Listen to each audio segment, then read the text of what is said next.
5 possible contenders to replace Boris Johnson as UK Prime Minister.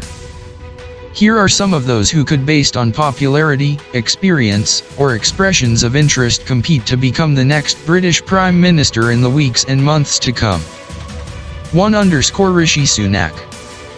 Since 2020, Sunak served as Chancellor of the Exchequer, Britain's second most senior political office, overseeing the Treasury, and his decision to resign from that role Tuesday night prompted a cascade of subsequent resignations from government, which eventually forced Johnson to announce he would step down as leader of the Conservative Party. A former investment banker, he was first elected as a lawmaker in 2015. His popularity with the British public as a top cabinet member soared during the coronavirus pandemic, as his Treasury Department announced a series of policies that provided many citizens with financial support.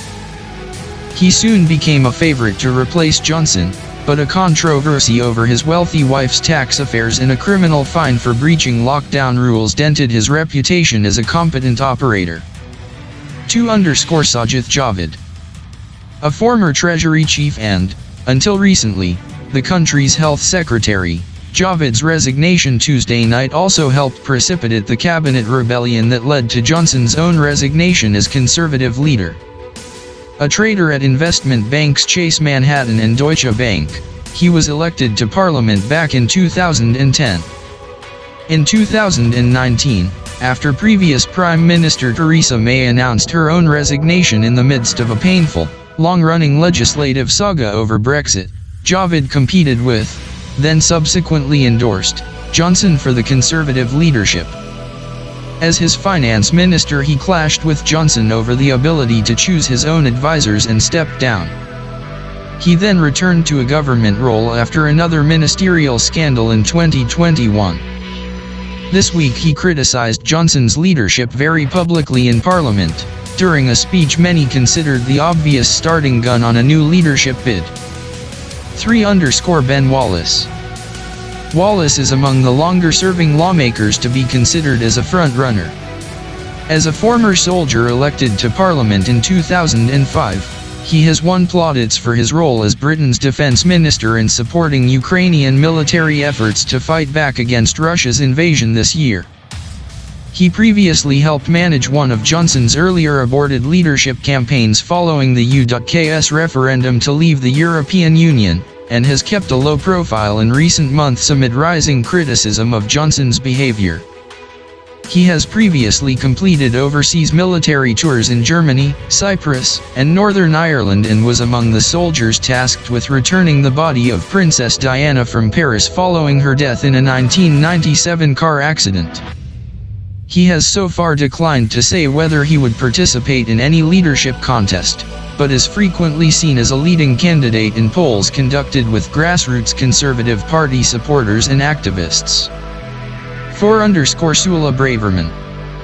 As the current Attorney General, Braverman has previously worked as a courtroom attorney, known in Britain as a barrister, focused on a variety of topics including personal injury, immigration, and environmental law, and represented various government departments during courtroom litigation.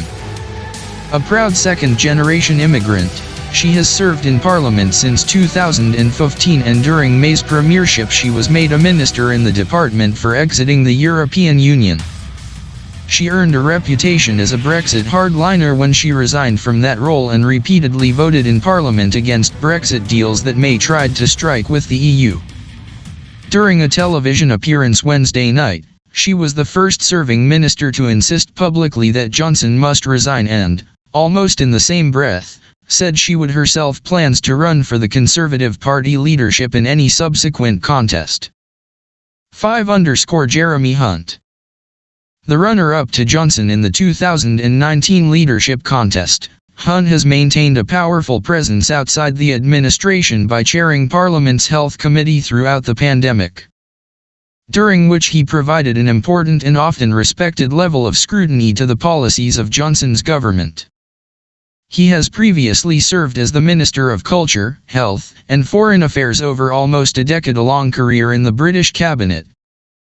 His reputation suffered during his tenure as health secretary when budgetary restrictions forced him to cut services and clash with junior doctors, but he has recently published a book on patient safety in Britain's National Health Service.